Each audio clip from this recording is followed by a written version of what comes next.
Hi there, tax accountants. I hope all is well, and I pray that as you are viewing this video, that you're in the best of health and spirit. This video will cover Chapter 1, Understanding and Working with the Federal Tax Law from the Corporations, Partnerships, Estates, and Trusts 48th edition textbook. By the end of this chapter, you should be able to discuss the importance of revenue needs as an objective of federal tax law, demonstrate the influence of economic, social, equity, and political considerations on the development of tax law, explain how the IRS, the Internal Revenue Service, as the protector of the revenue, has affected tax law, recognize the role of the courts in interpreting and shaping tax law, identify tax law sources, statutory, administrative, and judicial, list and assess tax law sources, demonstrate the ability to conduct tax research, assess the validity and weight of tax law sources, and lastly, describe various tax planning procedures.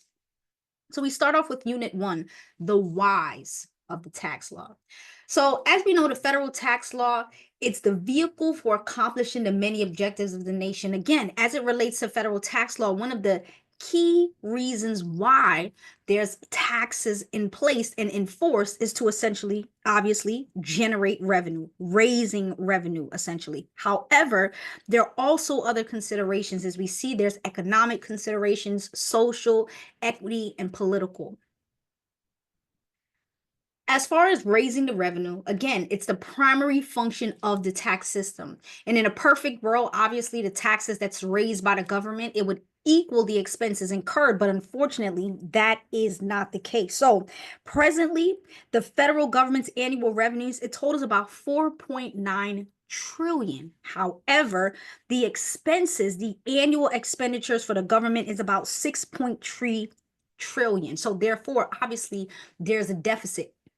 Much like if we think about it in our own personal lives, if you only bring home $4,900 each month, but you're spending $6,300 each month, clearly there's a deficit. And unfortunately, that is the status of our government. There's a debt of about $34.1 trillion. And if we even break it down on a greater scale, that's about $101 of debt per citizen, $264,000 in debt per taxpayer. So obviously, hopefully Uncle Sam gets it together and we figure this thing all right, right?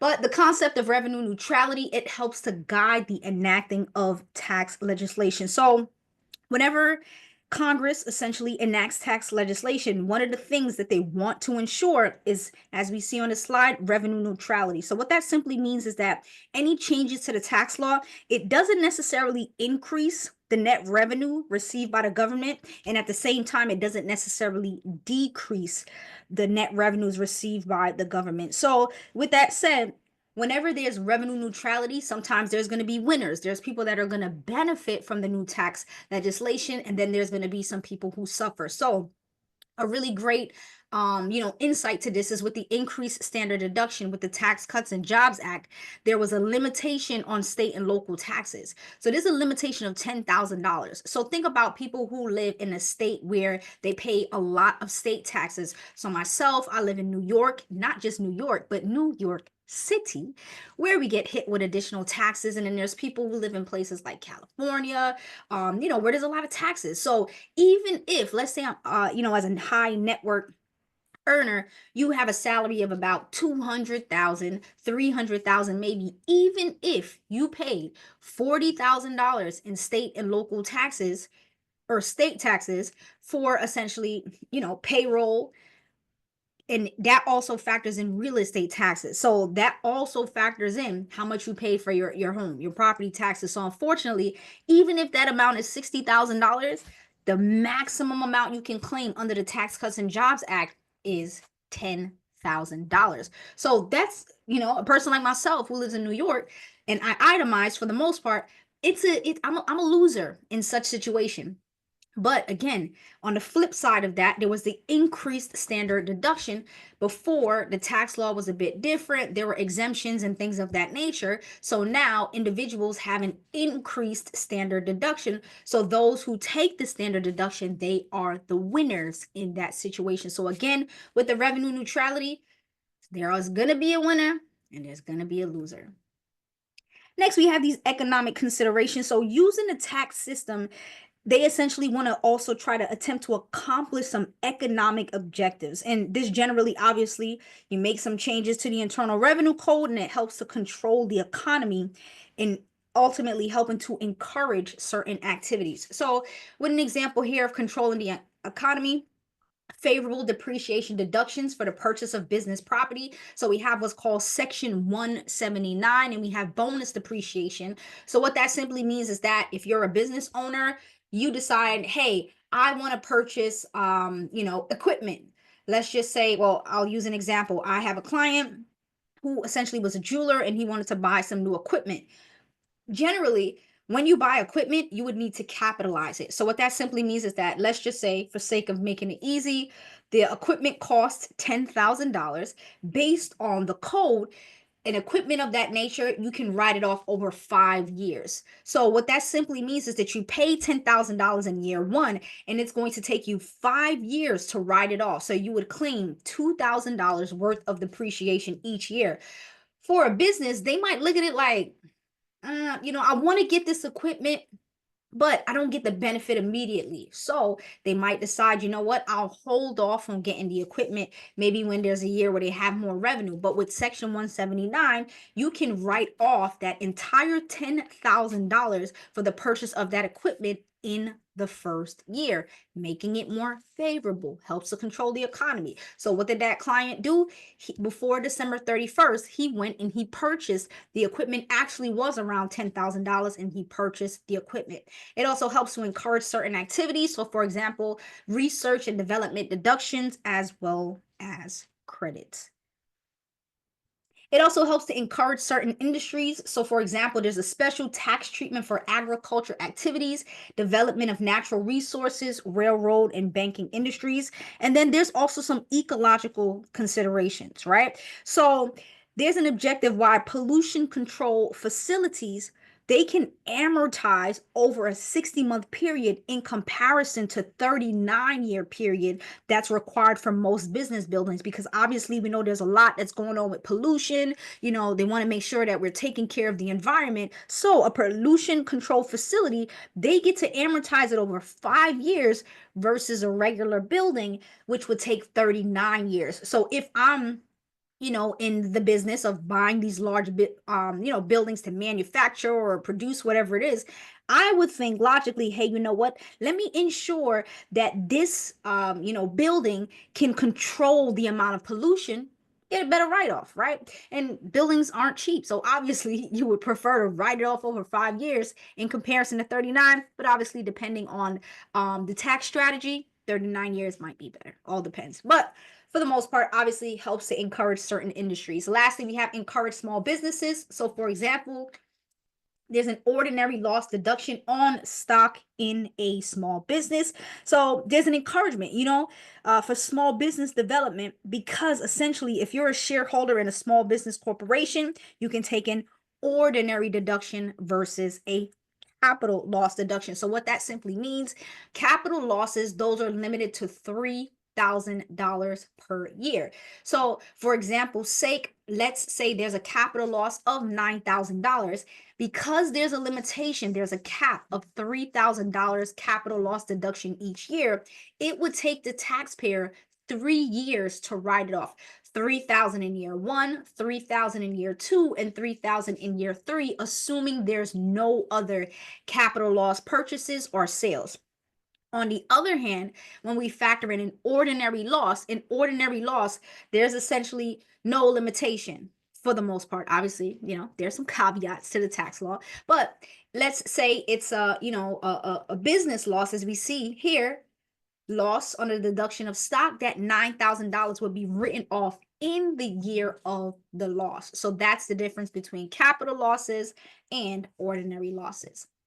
Next, we move on to social considerations. So, some of the tax laws, especially those that are related to federal income tax of individuals, those can be explained by social considerations. So, some great examples: tax-free medical coverage provided by employers. This helps to encourage health insurance.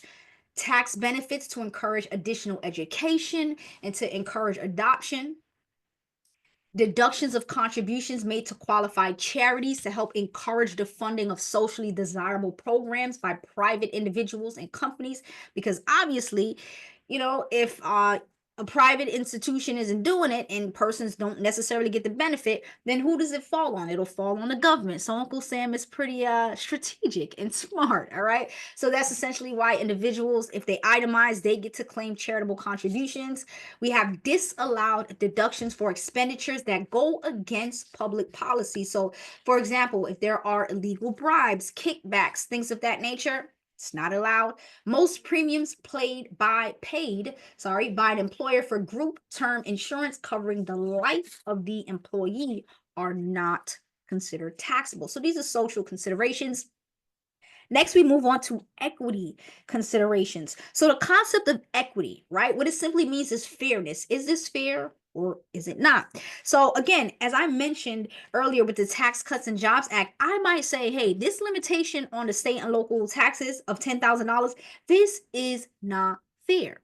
Right. But someone else who doesn't own a home, they don't pay, property taxes, mortgage interest, medical expenses, etc., they'll be like, hey, it's not fair, or it is fair rather for me to be able to get an increased standard deduction because of my situation. So, like I mentioned earlier, there's always going to be winners and there's always going to be losers. Essentially, hopefully, you fall on the winning side.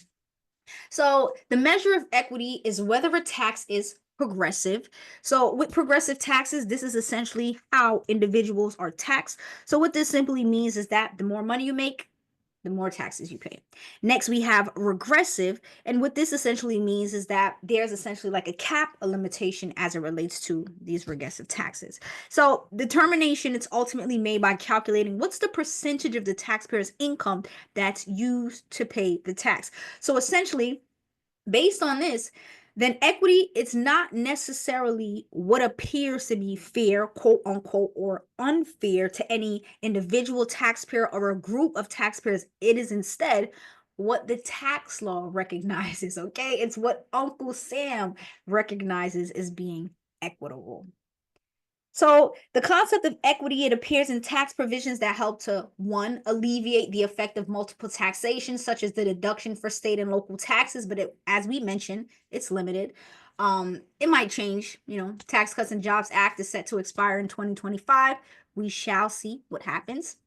The credit or deduction for certain foreign taxes that are paid, deduction for dividends received by corporate shareholders from certain from certain domestic corporations. So one thing that we know, one of the downsides of the corporate structure is that there's double taxation. The corporation pays taxes on its net income. It distributes from that net income dividends to the shareholders, and now the shareholders going to receive a form 1099 div. They report it on their individual tax return, and then the shareholder now pays taxes. So there's double taxation. Now, in this instance, sometimes one domestic corporation might receive dividends from another domestic corporation. So now there's the potential for triple taxation, essentially, right? So with that being said, we have what's called dividends received deduction, where you can deduct either 50%, 65%, or 100%, depending on the level of ownership in that domestic corporation. Next, we have what's called the wherewithal to pay concept. So the wherewithal to pay concept, it essentially recognizes the inequity of taxing a transaction when the taxpayer lacks the means, right? So this is realistic. Thinking about it like this. Let's say, I purchased, I'm a homeowner, and let's just say, again, making it easy, I purchased a home for $100,000. And now 5 years later, the home is worth $250,000. Imagine if Uncle Sam came and said, "Hey, you need to pay taxes on $150,000." Excuse me? I mean, you'll be thinking to yourself, where am I getting this money from? Yes, there's an increase of value in the property, but I don't have $150,000, right? So with this wherewithal to pay, it essentially defers taxation when a taxpayer's economic situation has not shifted, has not changed significantly. All right, so with the next line item, it says here, for example, for a gain realized from an exchange of assets where cash is not transacted, the tax liability is deferred. The concept is only applied when the tax law specifically allows it. So now, same scenario. I purchased my home for $100,000 and now it's worth $250,000 and I sell it for exactly that. Now there was a transaction that took place. All right. I'm going to be receiving $150,000. So based on that, Uncle Sam says, hey, now you're going to need to report it and I'll be able to take my cut. But I mean, there is a home exclusion rule, but we're not going to, dive that deep. But just keep in mind, the key thing is the wherewithal to pay. Has the taxpayer's economic position changed significantly? Next, we have mitigating the effect of the annual accounting period. So, in some cases, for example, with a startup business, a revenue generating cycle may be greater than 12 months, which is the maximum tax reporting period. Essentially, for taxation, most individuals they either file on a calendar year, which is January 1st to December 31st, our traditional calendar year.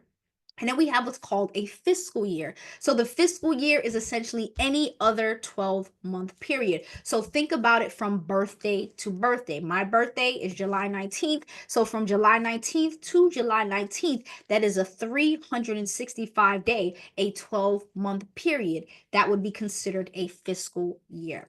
So to accommodate this, we have what's called the net operating loss rule, and it allows losses from one year to be used in another year. So essentially, if you have a business, you have this loss, you don't get to take advantage of the loss in the current year because there's no income to absorb it. So imagine if Uncle Sam just says, hey, you know what? You had a loss last year, you didn't get to claim it too bad. There would be a lot of unhappy taxpayers, but more importantly, unhappy businesses. So with the net operating loss, all right, let's say last year I had a $10,000 loss and this year I have a $15,000 income.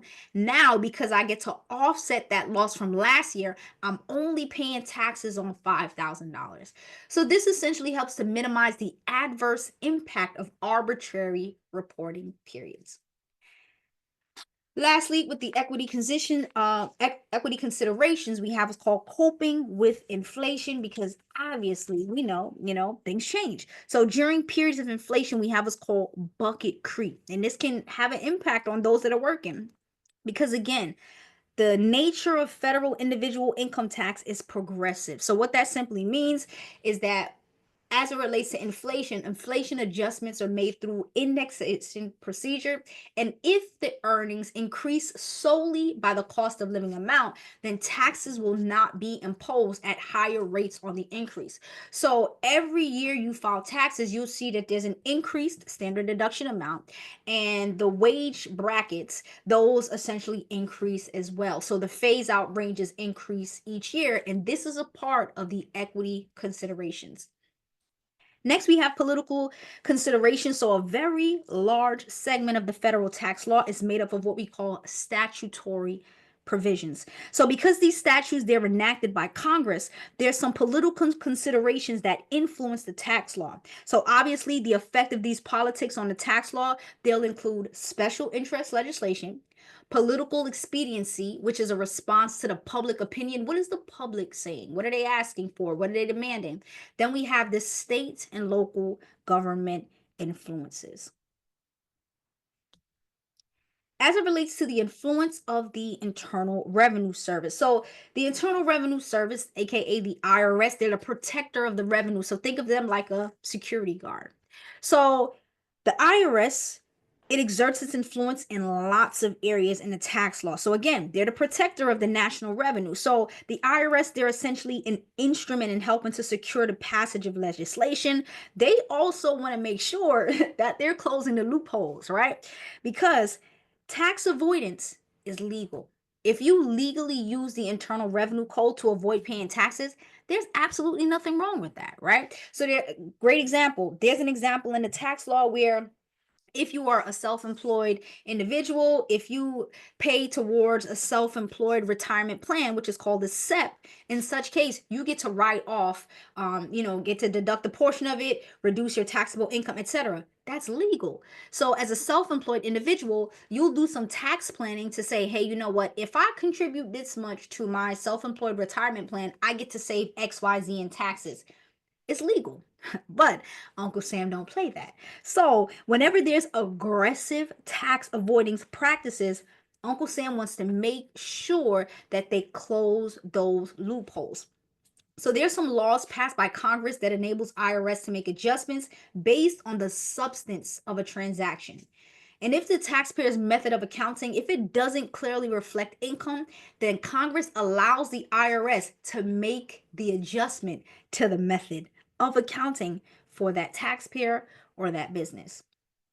And there's some tax laws that provide administrative feasibility, so tax return audits, withholding procedures, interest, and penalty assessments essentially are put in place because they want to make sure, hey, Uncle Sam, the IRS, they have this administrative feasibility that they can do these things to ensure that things are running smoothly, running efficiently. Next, we move on to influence of the court. So, in addition to helping interpret statutory provisions as well as the administrative pronouncements that are issued by the Treasury Department and the IRS, the federal courts, they also play a pivotal role. So, first, the courts, they've developed a number of judicial concepts. They essentially help to guide how is this tax provision going to be applied, right? Secondly, there's some key decisions that have been led to make changes in the Internal Revenue Code, obviously, right? So, some judicial concepts that relate to tax law: first, substance over form. Next, we have arm's length, and we have continuity of interest, and we have business purpose. So, when it comes to substance over form, what that basically means is that, okay, let's say someone they want to give a gift to someone. And as it relates to gift taxes, individuals, they can essentially give a maximum of $18,000 in 2024, right? Now, this individual, they want to give $36,000 to someone, but they know, hey, if I give more than this 18, I'm going to need to file a return, and I'm going to have to pay gift tax. So now this individual, what they try to do, they try to be a little, a little slick, a little sly. So they'll give 18 to this person, 18 to that person, 18 to another, but in all reality, all of that 36,000 is eventually going to be going to the intended of individual. In such case, substance over form, right? So essentially, yeah, on the surface, they gave $18,000 to three different people, but in all reality, they really gave it to the one person, right? So that would be substance over form. Next, we have arm's length. This is essentially, dealing with corporate shareholder dealings and things like that. And the key thing is, hey, is this a related party? And if it is a related party, then in such case, there are certain, losses and things of that nature that are not considered allowed. Continuity of interest, and then we have business purpose. So again, the courts have a great influence. Next, we have judicial influence on statutory provisions. So some court decisions, they've been so important that, again, Congress essentially incorporated them into the Internal Revenue Code. We move on to Unit 2, reconciling accounting concepts. So the vast majority of an entity's business transactions, they essentially receive the same treatment for financial accounting, GAAP, generally accepted accounting principles, as they would under federal and state law. However, there's some book to tag differences that exist. So whenever there's a difference between GAAP and or international financial reporting standards, which is IFRS for international. So whenever those are essentially uh you know take place, obviously, they do, let's say, differences in depreciation because IRS has a set standard. The Internal Revenue Code has a set standard on depreciation for certain assets versus, for book purposes. Let's say, quick example, you have a piece of a building, right? So for the building, you are going to depreciate it over 39 years. for tax purposes, but on the books, let's say you're writing this building off over 20 years. There's a difference. There's a 19-year difference. So obviously there's going to be a difference between the depreciation expense. So you want to make sure that there's a book to tax. So for corporations, that's why we have what's called the M1. And then we also have what's called the M3. And that's essentially the M3 is a more detailed version of the M1. You got to make sure that you account for those differences.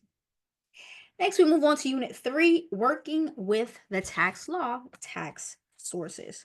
So understanding taxation, obviously, especially when, let's say, a client has an audit or things of that nature, or just knowing how to advise a client, because a client might come to you, have a question, hey, if I sell this stock, or if I sell this home, or if I defer this income, things of this nature, you want to be able to understand the sources of tax law, because in the event that the taxpayer, has to go before the tax court or something of that nature, or is dealing with an employee at the internal, the IRS, you want to be able to substantiate. So it's very important to understand the sources of tax law.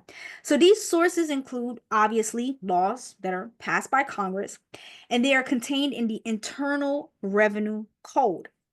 In addition, they also have what's called congressional committee reports. There are regulations, Treasury Department, and IRS pronouncements, and then there's also court decisions.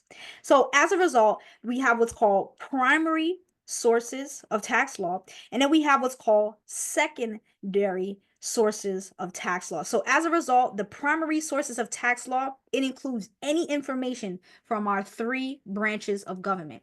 Our first branch of government is legislative. Our second branch of government is executive. And then lastly, our judicial branch. So these are the primary sources of tax law. Next, as it relates to actually working with this tax law, there's three basic steps. The first is familiarity with the source of the tax law. Next, application of research techniques and effective use of planning procedures. So you want to keep in mind as well, even though we, obviously are able to determine what the primary source is, we also need to factor in what's called the weight of authority, which we'll discuss a little later. So with these statutory sources of tax law, this includes the Constitution, Article 1, Sections 7, 8, and 10. Next, we have the Internal Revenue Code, the codification of the federal tax law provisions, and it's in a logical sequence. There's been three codifications of the tax law. So the origin of the Internal Revenue Code was in 1939. So before 1939, these provisions that related to taxation, they were contained in the individual revenue acts that were enacted by Congress. But obviously, a lot of confusion took place, right? So because of that, because there were a lot of separate acts, let me say that, it would make it very hard to navigate, very hard to understand. So because of that, Congress, they eventually decided that they're going to codify all of the federal tax laws, and this was known as the Internal Revenue Code of 1939. And this codification, it made things more organized, right? It basically arranged all of the federal tax provisions in a logical sequence and placed them in a separate part of the federal statutes. Then there was a further codification in 1954, and then essentially the last was 1986 rather, the last one.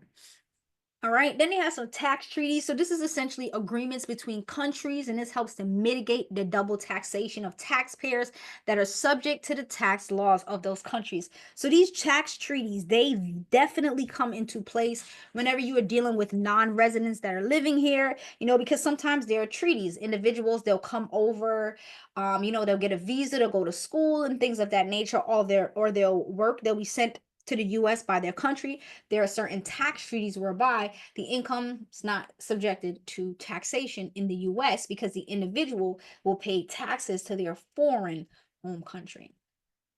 As it relates to the legislative process for tax bills, so what some individuals don't realize, sometimes you'll hear clients say things like, taxes are unconstitutional, or they'll say things like, the president, depending on who's obviously in office, they become anxious, scared, because they're like, the president is in office now, they're going to make this tax law. It's not true, right? There's a process. Before it even gets to the president, there's a very long process. So as we see here,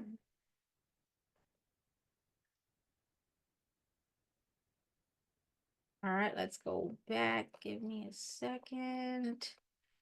All right. So as we see here, there's a very long process before it even gets to the president. So it starts off in the House Ways and Means Committee. Then it has to be considered by the House of Representatives.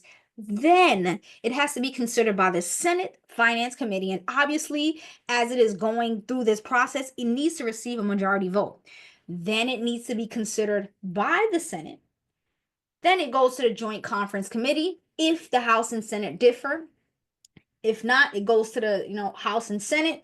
Then it's approved or it's vetoed. It's not approved by the president. And if it is approved by the president, then it becomes incorporated into the Internal Revenue Code. So again, I don't want individuals to have this misconception that the president ultimately makes all the rules. I mean, he does approve it, but as we can see here, there's a very long process before it even gets to the president. So just to educate yourself and also to educate and empower your clients.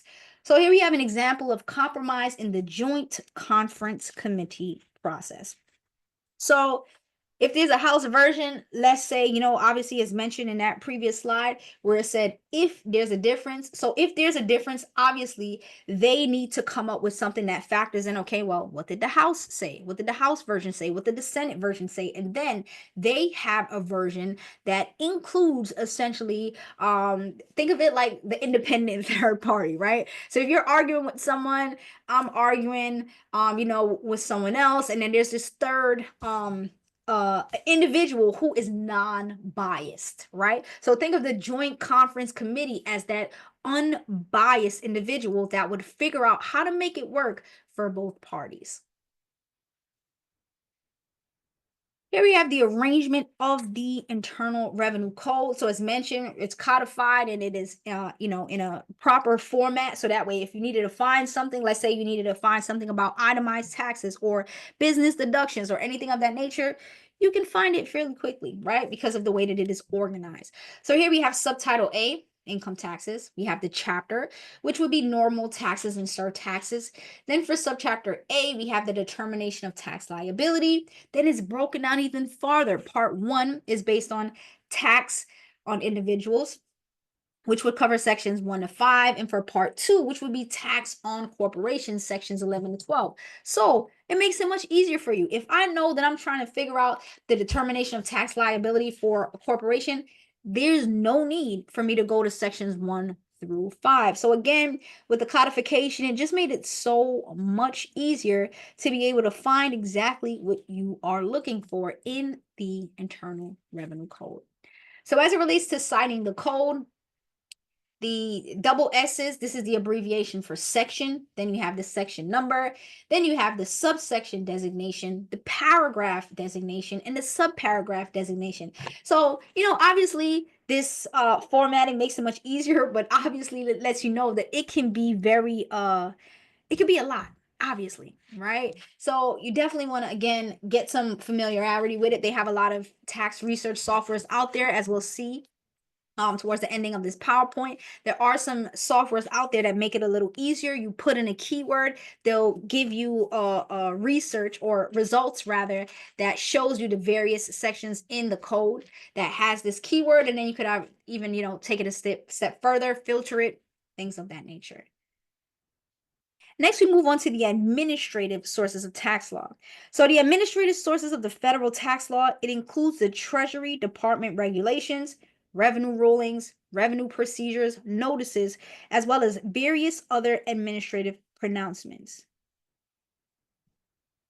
These are essentially issued by the U.S. Treasury Department, or they provide general interpretations and guidance in applying the code. So keep that in mind. General interpretations. Every situation is a little different. As it relates to these Treasury Department regulations, they're issued in one of 3 stages. It could either be proposed. So this is a preview or final regulation. Obviously, if it's proposed, think of it, in the real world. If someone proposes to you, it doesn't mean you're married. You have to go to the courthouse. You have to fill out the legal paperwork, whether you have a wedding or not, really doesn't, make a difference. The key thing is, hey, did you complete that paperwork? So propose does not have a force and effective law. Again, back to the proposal. Just because the person proposed, it does not mean that you are married under tax law. Temporary, issued when guidance is needed quickly. So it has the same authoritative value as final regulations. And final, obviously, it is force and effect of law. So we have an example of a regulation citation. So this is regulation section 1.2. The prefix 1 designates the regulations under the income tax law, and it refers to regulations under code section 2, and subparts may be added for further identification. The numbering patterns of these subparts, they often have no correlation with the code subsections. And this would be an example of a proposed regulation citation and a temporary regulation citation. So as we see, it says prop, which stands for proposed, and temp, which stands for temporary. As it relates to our revenue rulings. So with the revenue rulings, these are essentially official pronouncements of the National Office of the IRS. So much like regulations, these rulings, they essentially help to provide interpretation of tax law. They don't have the same legal force. They don't have the same legal effect as a regulation, obviously, because they're focused on a specific pattern. So instead, they help to provide a more detailed analysis of the law. So these revenue rulings, they would be issued in weekly internal revenue bulletins. An example of a revenue ruling citation would be as follows: Revenue Ruling 2023-2, 2023-16, and then the IRB would stand for the Internal Revenue Bulletin, as previously mentioned. An explanation, the revenue ruling number 2, appearing on page 658 of the 16th weekly issue of the Internal Revenue Bulletin for 2023. So all of these citations, these essentially come in handy, especially for those of you that, want to further your career. You like, the tax law, you want to represent clients with an audit, and you want to go before the tax court and things of that nature. This is where really understanding how to citing the Internal Revenue Code, and these revenue ruling citations really comes in hand, or really comes handy. Revenue procedures. So revenue procedures, these deal with the internal management practices and the procedures of the IRS. So these are issued in the weekly Internal Revenue Bulletin. And below we have an example of a revenue procedure citation. So this essentially states Revenue Procedure 2024-1 provides general instructions for taxpayers requesting a letter rulings or determination letter from the IRS. Next, we have notices. So notices, these are issued whenever there's immediate guidance needed by the taxpayer and the tax practitioners. So typically the guidance is transitional while the IRS, they're coming to, the decision on, hey, what's the permanent guidance for trying to figure out how to handle this type of situation. But it's issued immediately, again, while the IRS figures it out. In Notice 2023-54, the IRS addresses several concerns relating to retirement plans and required minimum distributions, also referred to as R&D rule changes that were recently enacted by Congress, because obviously, the taxpayers, they're trying to figure it out, like, what's the rule? What's going to happen? I don't want to be penalized. So those notices are issued while the IRS figures out, hey, what is our final stance on this matter? Some other administrative pronouncements, we have letter rulings, and these are issued for a fee. It's not free. Keep that in mind. By the National Office of the IRS upon a taxpayer's request. And it basically describes how the IRS is going to treat a proposed transaction for tax purposes. Next, we have technical advice memorandums. So the IRS, or the National Office rather of the IRS, they release these weekly. And these technical advice memorandums, also referred to as TAMs, they're similar to letter rulings. And what that simply means is that they give the IRS's determination on an issue. However, obviously, there's a bit of difference. These letter rulings, they deal with proposed transactions, and they're issued to taxpayers that request them. So obviously, there's a difference there. Then we have determination letters. So determination letters, they're kind of like the letter rulings. They're issued at the request of the taxpayer, and they essentially provide guidance concerning the specific application of a tax law. But obviously, they differ from the individual rulings in that the issuing source is an IRS area director. Determination letters do not come from the national office of the IRS. So important to keep that in mind. As it relates to the letter rulings, so again, it offers guidance to the taxpayer on how the transaction is going to be taxed before the individual decides to proceed with it. So, perfect example with Section 1031, you have a building, a property, and you sell it, and then you want to purchase another building. Let's say the difference between the gain would be like, the selling price and the basis would be like $500,000. A taxpayer wants to make sure, is this gain of $500,000 going to be deferred, or do I need to recognize it? So the taxpayer wants to make sure. So with this letter ruling, again, it's issued for a fee upon the taxpayer's request, and it describes how the IRS is going to treat the proposed transaction. And it applies only to the taxpayer who asks for it and obtains the ruling. A post 1984 letter ruling, it could be substantial authority for purposes of the accuracy related penalty. And the letter ruling, it's limited to restricted pre-announced areas of taxation. And here we have the example of a letter ruling, the numbers. The fourth letter ruling issued in the 22nd week of 2023.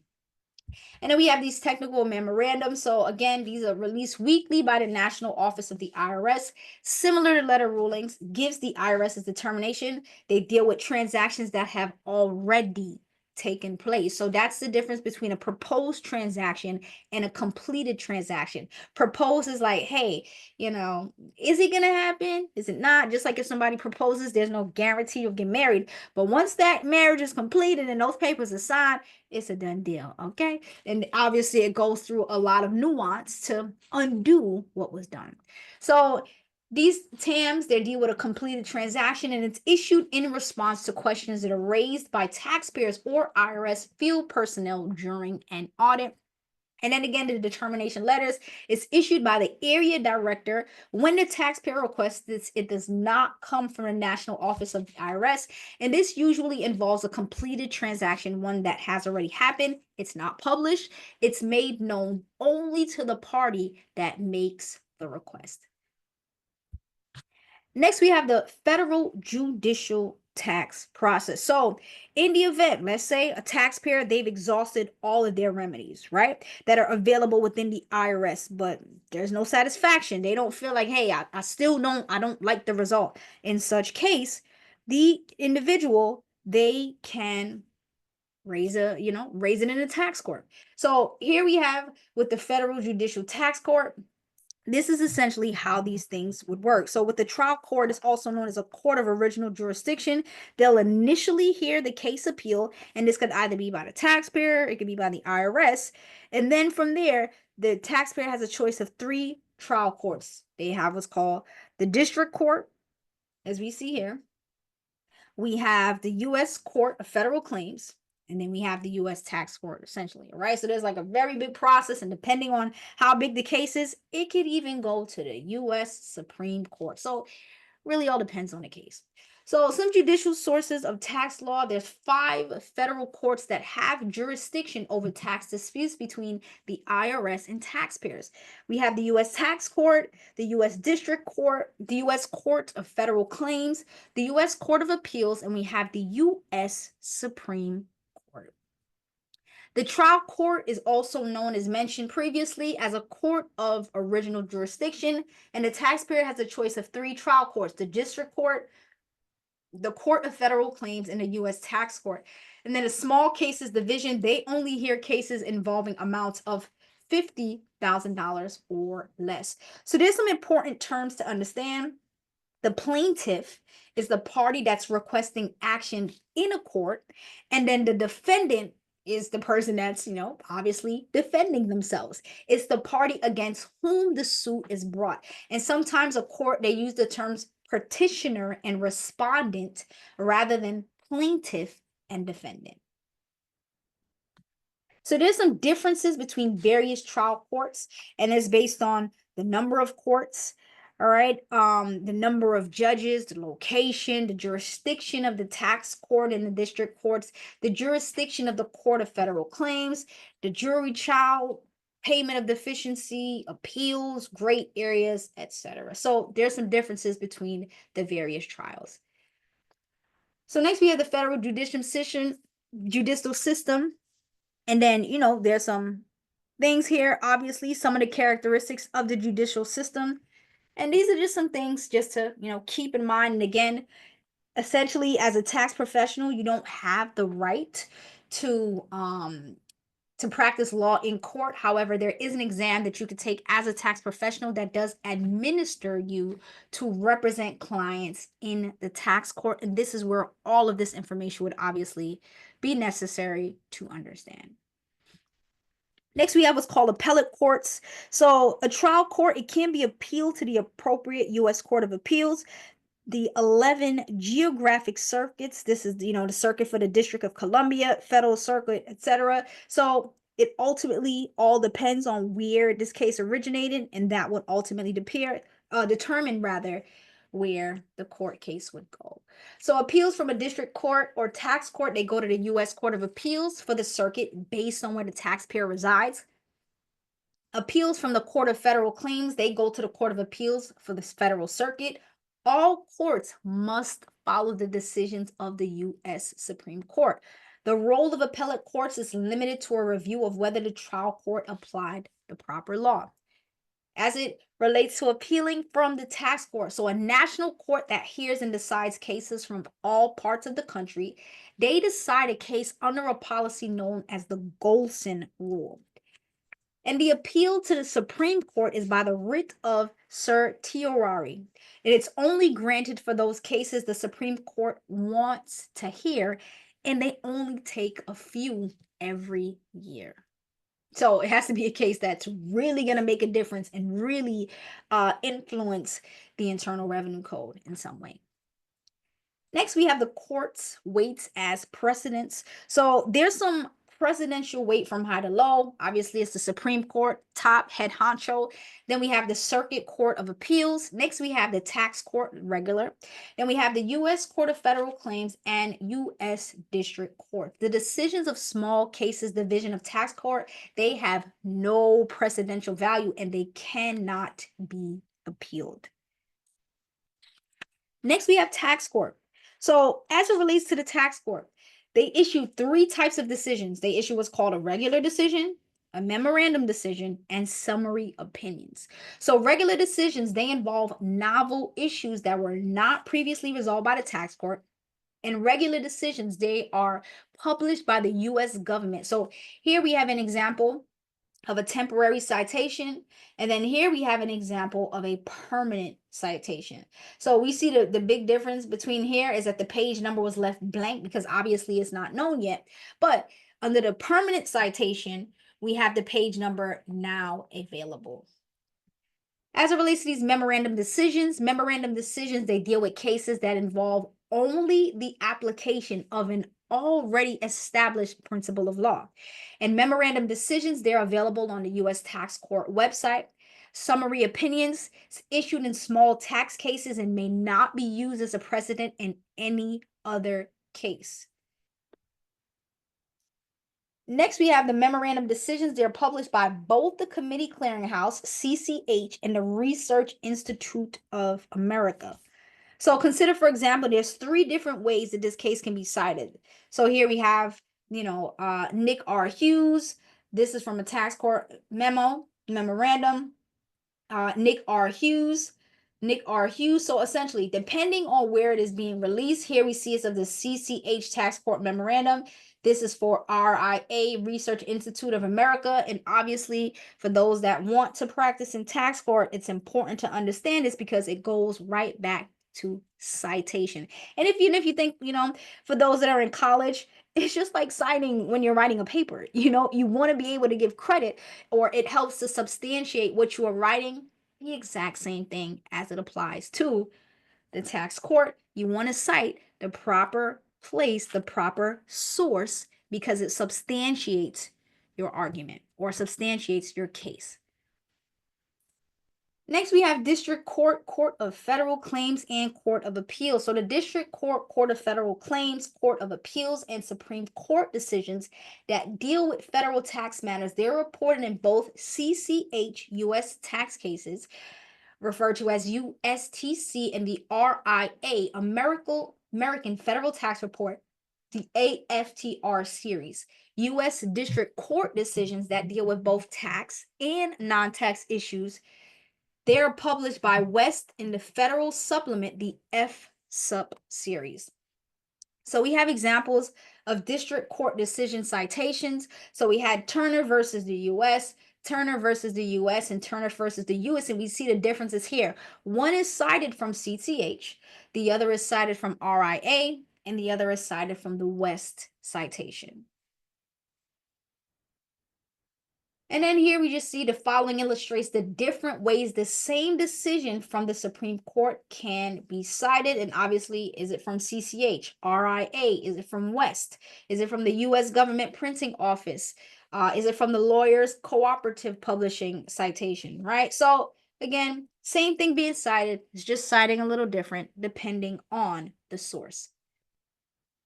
Next, we have what's called tax treaties. So there's some other sources of tax law, and these includes tax treaties and tax periodicals. So tax treaties, the United States, we mentioned this a little earlier, where they sign a treaty with a foreign country for one of two reasons: to assist in tax enforcement or to avoid double taxation.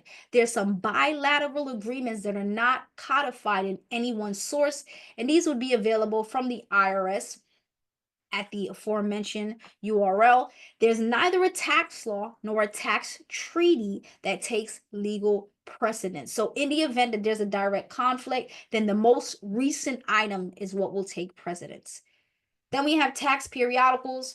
And this is where there's a usage of periodicals, and it helps to reduce the research time that's needed to resolve a tax problem.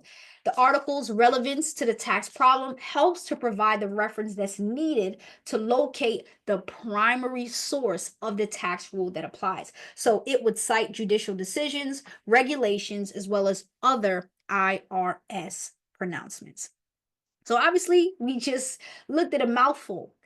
Now we'll move on to Unit 4, working with the tax law, locating and using tax sources, because back in the day, persons, they had to open the textbook, just like, when I was in school, we had the encyclopedia. You actually had to go to the textbook to do the research, but now we live in this, technologically driven day and age where we have Google, we have Chat GPT, we have various mediums of artificial intelligence. But one of the key things, obviously, sometimes it could be incorrect. So you want to make sure that, you're using a reputable source for tax research. So this is just a partial list of some of the available commercial tax services. So we have CCH, IntelliCollect. There's Thomson Reuters, Reuters. Always said wrong. Thomson Reuters, Checkpoint. We have Practical Tax Expert, which is with CCH, Walters Kluwer. We have Tax Management Portfolios from Bloomberg BNA. There's Parker Tax Pro Library. There's Merton's Law of Federal Income Taxation, Thomson Reuters Westlaw, and Westlaw Next, LexisNexis Tax Center. So again, that's ultimately for those of you that want to venture into tax law. As a just a general tax professional, you might not ever have to use these, but obviously you want to be able to just get an understanding of what the purpose that these research databases, what they serve, these commercial tax service. Because obviously if you have a client and they need some assistance, you want to be able to guide them, and understanding the weight of the tax sources, the primary sources, etc., how the tax law is applied. that obviously helps you to help the client better. As it relates to using electronic online tax sources, so effective utilization of online research services will help a tax professional complete projects efficiently. They'll be able to carefully use keywords, take advantage of connectors. They can be selective in choosing the data to search. They can use a table of contacts, an index, or even a citation when appropriate. You can always check for current developments. So I want to look at this, second to last statement, because again, let's say with chat gpt we have these really great tools, but sometimes it can be incorrect. So let's say you find something in chat gpt, you can use these electronic online tax sources to confirm, hey, is this citation even correct? There was a famous case of someone, a lawyer actually, who he was disbarred. He was disbarred as a lawyer because he used chat gpt, and what chat gpt spit out was actually incorrect. Imagine you spend all of that time and all of that money to go to law school, and you're disbarred because you didn't proofread, you didn't double check. So if you use these sources, you always want to double check. There's some non-commercial electronic online tax sources. So the internet provides a wealth of tax information at no cost to the researcher. There's websites that provide are provided by accounting and consulting firms, publishers, tax academics, libraries, and governmental bodies. The Internal Revenue Services site offers downloadable forms and instructions, interpretations of regulations, and news update items. There's blogs, there's RSS sites, but the quality of tax information cannot be completely relied upon. So obviously, you always want to fact check. Next, we move on to Unit 5, working with the tax law, tax research. So one of the crucial parts of tax research, you want to have the ability to find competent and professional conclusion to a tax problem. So the problem, it can either originate from a completed basically means that the transaction is already done. Proposed means that the transaction, we're thinking about doing it, and based on the final conclusion, we can change things around. So unless the problem is simple, so for example, the code section is known or there's a regulation on point, then the research process, it should begin with a tax service. So the steps for tax research involves: 1, you want to identify and refine a problem. 2, you want to locate the appropriate tax law sources. 3, you want to assess the validity of the tax law sources. 4, you want to arrive at the solution or an alternative solution with due consideration given to non-tax factors. 5, you want to be able to effectively communicate the solution to the taxpayer. And lastly, you want to update the solution in light of any new developments. So this is essentially just a flow chart of the tax research process. Next, you would need to assess the validity of the tax law sources. So when assessing the validity of a regulation, there's some things that need to be noted. So in a challenge, the burden of proof, it's going to be on the taxpayer. So the taxpayer essentially needs to prove that the regulation is wrong. Keep in mind, a court, they may decide to invalidate the regulation that varies from the language of the statutes, and it has no support in the committee reports. If the taxpayer then loses the challenge, they might be, hit with a negligence penalty. So the accuracy related provision, it deals with the intentional disregard of rules and regulations on the part of the taxpayer. So obviously, if you are just preparing tax returns and that's it, you probably won't venture into this area of taxation. But when you get to a place where you are representing clients before the IRS, representing clients before the tax court, all of these things that we're covering in this PowerPoint, that is when these things will come into play. The final regulations, these tend to be of the three. We have what's called procedural, interpretive, and then we have legislative. So procedural, these are like housekeeping type instructions. Interpretive, they basically rephrase, just like it's saying, hey, interpret what this person just said. You're basically just rephrasing what's in the committee reports and the code. It's hard to get overturned. Legislative, this allows the Treasury Department to determine the details of the law. Congress has delegated its legislative powers, and these generally cannot be overturned. Next, we have revenue rulings. As we learned about these previously, they carry less weight than the regulations, and they are not considered substantial authority in a court dispute. Next, we have judicial sources. These carry less weight than a decision issued by an appellate court. And the decision of the appellate court in the taxpayer circuit, it carries more weight than one that's rendered by the appellate court in a different circuit. Next, we have the tax law sources. So we covered this already, some of the primary sources of tax law. We have the Constitution, legislative materials, statutes. Example of the statute would be the Internal Revenue Code, treaties, Treasury regulations, IRS pronouncements, judicial decisions. So in general, the IRS considers only primary sources to constitute substantial authority. And our secondary sources would be legal periodicals, treaties, legal opinions, IRS publications, and other materials. So in general, secondary sources are not considered authoritative. As it relates to communicating this tax research, so now you've done all of your research, you've utilized the software, identified the problem, assessed the validity of the source. Now, everything that you found, you want to be able to effectively communicate it to the client. So the tax researcher, they should prepare a memo or a letter once the research is completed. There needs to be a clear statement of the issue, a short review of the facts that raise the issue. Obviously, it depends on, was this a closed transaction? Was this a proposed transaction? Obviously, the tone of the memo would shift, because if it's a closed transaction, hey, buddy, you already sold the house, right? Versus, hey, if you're thinking about selling the house, this would be the result of doing it, and this would be the result of holding off or not doing it at all, right? So there's obviously a difference between if it's a closed transaction or if it is a proposed transaction. Next, you review the relevant tax sources.